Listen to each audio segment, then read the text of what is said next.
Bismillahirrahmanirrahim. Assalamualaikum warahmatullahi wabarakatuh. Apa kabar ibu-ibu? Berjumpa lagi dengan kami, mahasiswa jurusan Gizi Poltekkes Kemenkes Yogyakarta.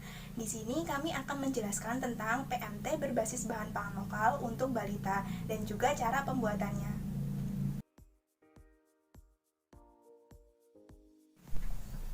Setelah mengikuti video diklat ini, diharapkan dapat meningkatkan pengetahuan dan keterampilan tentang PMT berbasis bahan pangan lokal untuk balita pada ibu kader yang ada di Posyandu di Desa Timbulharjo.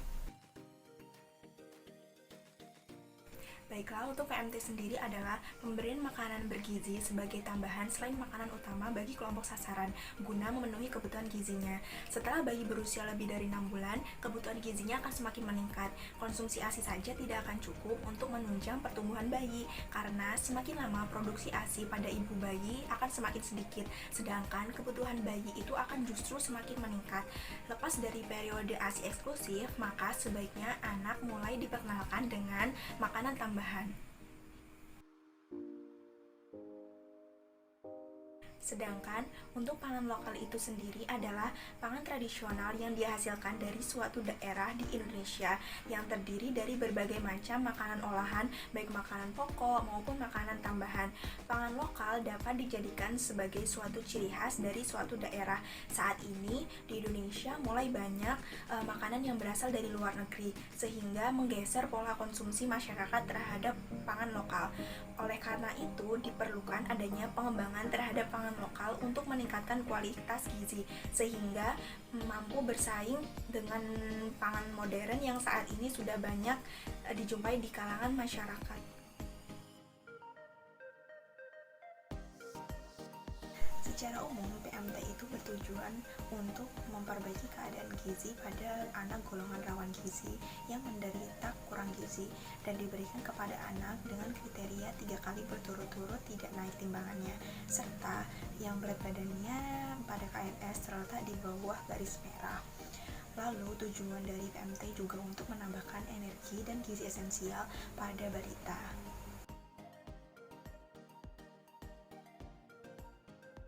Kalau manfaat dari PMT, yang pertama, melengkapi zat gizi ASI yang sudah berkurang. Yang kedua, mengembangkan kemampuan bayi untuk menerima bermacam-macam makanan dari berbagai rasa dan bentuk. Yang ketiga, mengembangkan kemampuan bayi untuk mengunyah dan menelan. Dan yang keempat, mencoba adaptasi terhadap makanan yang mengandung energi tinggi. Menurut Kemenkes tahun 2011, jenis-jenis pemberian makanan tambahan bagi balita terdiri dari 2 macam, yaitu PMT pemulihan dan PMT penyuluhan. Untuk lebih jelasnya, mari kita uraikan satu persatu. Yang pertama, PMT pemulihan. PMT pemulihan merupakan pemberian makanan bergizi bagi balita usia 6 sampai dengan 59 bulan sebagai makanan tambahan untuk pemulihan gizi. Kegiatan dari PMT pemulihan terdiri dari 3 aspek, yaitu aspek rehabilitasi, aspek penyuluhan, dan aspek peran serta dari masyarakat. Lalu, mengapa harus ada 3 aspek tersebut?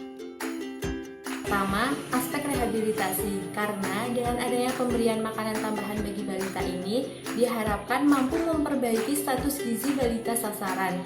Yang kedua, aspek penyuluhan, karena dengan adanya pemberian makanan tambahan bagi balita ini diharapkan ibu balita mendapatkan penyuluhan sehingga mempunyai pengetahuan yang baik tentang gizi sebagai salah satu faktor untuk melaksanakan perilaku gizi yang baik. Dan yang ketiga yaitu aspek peran serta dari masyarakat. Mengapa masyarakat perlu ikut serta dalam hal ini? Karena masyarakat turut melestarikan kegiatan PMT dengan cara menggunakan sumber daya lokal yang dimilikinya. Jenis PMT yang kedua adalah PMT penyuluhan. PMT penyuluhan merupakan pemberian makanan bergizi yang diberikan kepada balita 1 kali dalam 1 bulan yang diberikan di Posyandu. Ada beberapa tujuan dari PMT penyuluhan ini, seperti peragaan cara penyiapan makanan sehat bagi balita, penyuluhan mengenai makanan seimbang bagi balita dan manfaatnya bagi kesehatan. Adapun prinsip dasar dari PMT penyuluhan ini adalah sebagai pendidikan gizi dengan melakukan penyuluhan PMBA atau pemberian makanan bagi bayi dan anak. Lalu, kegiatan PMT penyuluhan ini dilakukan di luar gedung puskesmas dengan pendekatan pemberdayaan masyarakat yang diintegrasikan dengan kegiatan lintas program maupun kegiatan lintas sektor seperti posyandu, PAUD, ibu-ibu arisan, PKK, desa wisma. Baiklah, nanti setelah ini akan ada contoh pembuatan PMT. Bisa dicoba di rumah ya ibu-ibu. Jadi begitu ya ibu-ibu penjelasan mengenai PMT. Terima kasih telah menonton video ini. Semoga bermanfaat bagi kita semua. Mohon maaf apabila ada kesalahan kata yang tidak berkenan di hati ibu-ibu. Akhir kata, wassalamualaikum warahmatullahi wabarakatuh. Halo Bunda, gimana kabarnya hari ini? Semoga kita semua selalu sehat ya. Nah, setelah tadi kita mendengarkan penjelasan mengenai pengertian PMT, pangan lokal, sekarang kita tiba di sesi masak-masak. Pada kesempatan kali ini, saya akan menjelaskan 2 cara pembuatan menu PMT. Jadi, yuk langsung aja kita simak. Menu PMT yang pertama yaitu Rice Bowl Wostakeja. Wostakeja sendiri kepanjangan dari wortel, sosis, tahu, kentang, dan jagung manis. Selanjutnya yaitu bahan-bahan. Bahan-bahan ini dapat digunakan untuk membuat wostakeja sebanyak 4 porsi, dan 1 porsinya terdiri dari 4 bulatan. Yang pertama, 2 centong nasi atau 200 gram, 1 buah kentang atau 100 gram, setengah buah wortel atau 50 gram, 200 gram jagung manis pipil, 2 batang sosis, 200 gram tahu putih, 1 butir putih telur, 3 sendok makan tepung maizena yang nantinya dilarutkan dengan air, 100 gram tepung roti, garam secukupnya, minyak secukupnya, 4 siung bawang merah, 3 siung bawang putih, dan 100 ml air. Untuk bahan-bahan seperti kentang, wortel, jagung manis, dan tahu, jangan lupa dikukus dulu ya Bunda. Selanjutnya yaitu cara pembuatan. Selanjutnya, panaskan minyak dan tumis bumbu sampai harum. Lalu, tambahkan garam secukupnya. Kemudian, masukkan bahan-bahan seperti kentang, wortel, jagung, dan sosis. Lalu, tambahkan maizena yang sudah dicairkan. Setelah itu, aduk hingga rata. Langkah yang selanjutnya yaitu hancurkan tahu yang sudah dikukus menjadi bentuk yang lebih halus. Selanjutnya yaitu siapkan nasi dalam sebuah wadah, lalu tambahkan dengan bahan-bahan yang sudah ditumis beserta tahu dan campur hingga merata. Langkah yang selanjutnya, bentuk adonan tadi menjadi bulatan kecil, kemudian gulingkan pada putih telur sebagai perekat, dan yang terakhir masukkan ke dalam tepung roti. Setelah terbentuk beberapa bulatan, rice ball-nya siap digoreng deh Bunda. Langkah yang terakhir, panaskan minyak untuk menggoreng rice ball, lalu masukkan rice ball dan goreng hingga kecoklatan. Adapun kandungan nutrisi untuk 1 porsi rice bowl wostakeja. Yang pertama, energinya sebesar 355,1 kilokalori, proteinnya 13,1 gram, lemak 8,75 gram, dan karbohidrat 59,1 gram. Nah, rice bowl-nya sudah jadi Bunda. Gimana? Gampang kan? Jadi, yuk dicoba di rumah. Yang selanjutnya, masih ada 1 menu PMT lagi yang gak kalah gampang nih Bunda. Simak lagi yuk.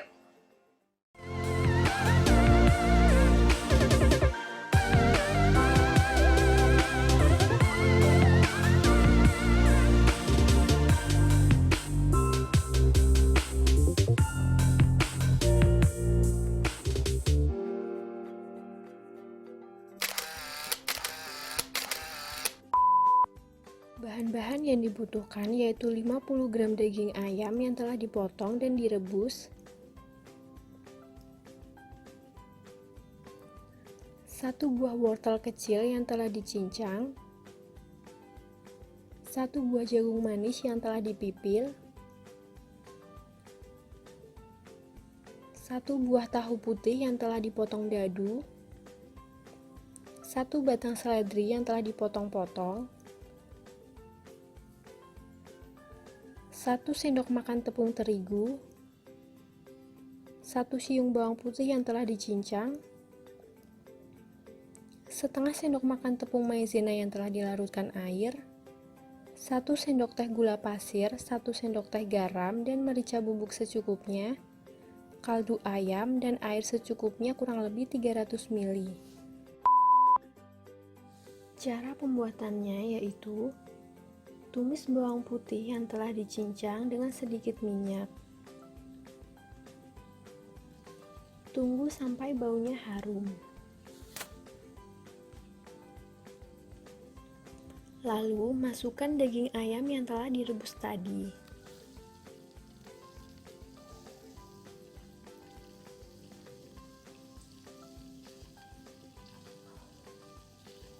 Masukkan sedikit kaldu ayam yang telah dicampurkan ke dalam air, kurang lebih 300 ml air. Aduk-aduk hingga semuanya tercampur rata.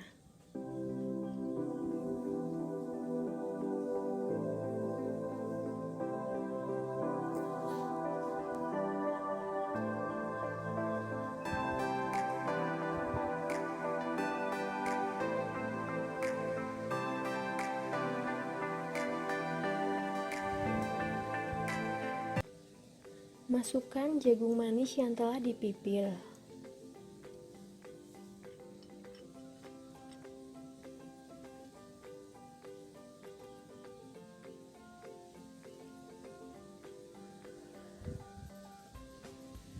Tambahkan wortel yang telah dicincang. Lalu aduk-aduk hingga merata.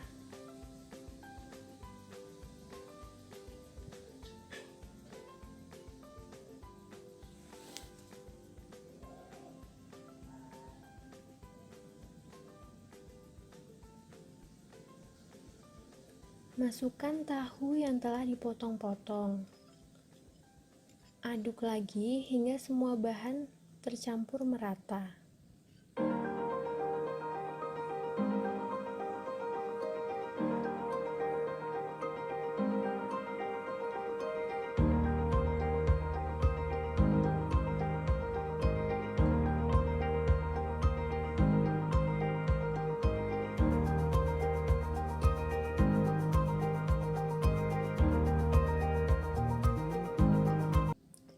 Jika sudah mendidih, tambahkan tepung terigu yang telah dicampur dengan air hangat.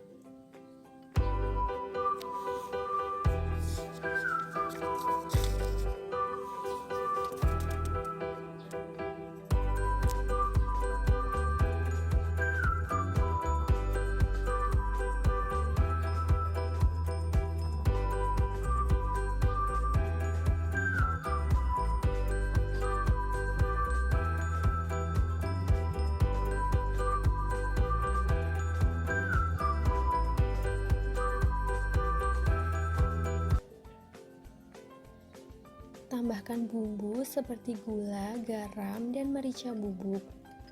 Lalu aduk-aduk lagi hingga merata.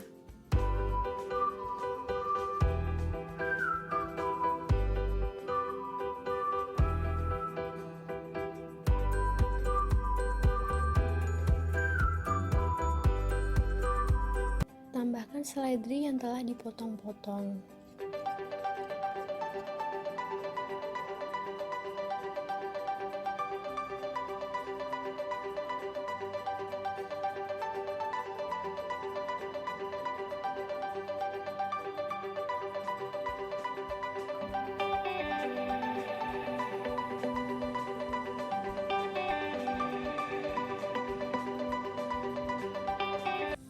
Yang terakhir yaitu tambahkan tepung maizena yang telah dilarutkan dalam air. Aduk-aduk dan tunggu hingga matang.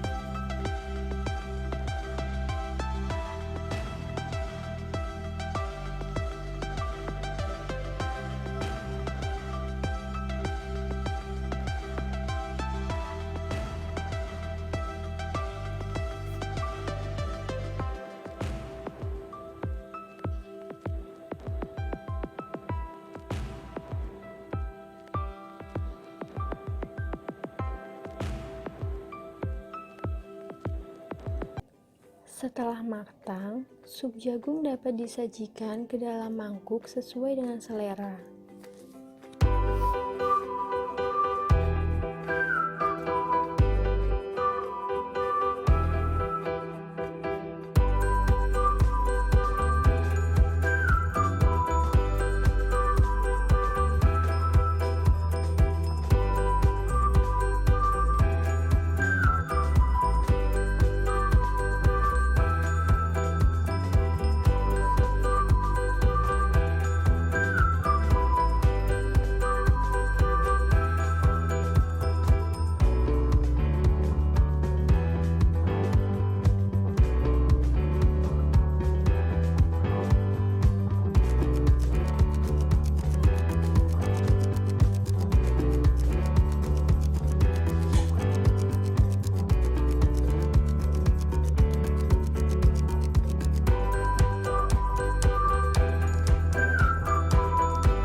Kita sudah sampai di sesi terakhir nih Bunda, yaitu sesi penutup. Semoga apa yang kami sampaikan dapat bermanfaat ya. Terima kasih sudah menyimak video ini dari awal. Mohon maaf apabila terdapat banyak kesalahan. Sekian dari kami. Wassalamualaikum warahmatullahi wabarakatuh.